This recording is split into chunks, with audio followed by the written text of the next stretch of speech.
يا هجوسي شب نار القاف واقدح بالجزيلة، الشعر هذا مجاله والفخر هذا مجاله، في مقام أهل الجمايل والمواجب الأصيلة، اعنزه ذول الحرار اللي تبين بكل طالة.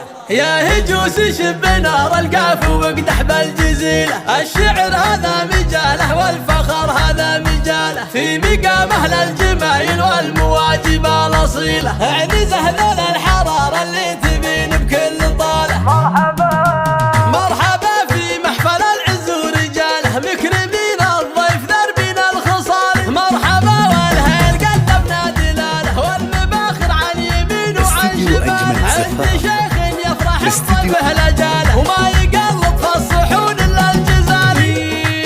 هذا ابو عبد الله اللي طاب فاله، راس قام ومركزه بالعز عاله، نادر بالطيب ما يخفي رياله، الكرم والجود عنده راس مال، هيبته هيبه خذاها بانفعاله، بالشجاعه والمواقف الثقال، وثني الترحيب في محفل عياله، احمد وخالد لتنفيذ الشعر والزفات حسب الطلب. للطلب الاتصال على 055 169 747. هذا احمد والنعم تزهى فعال.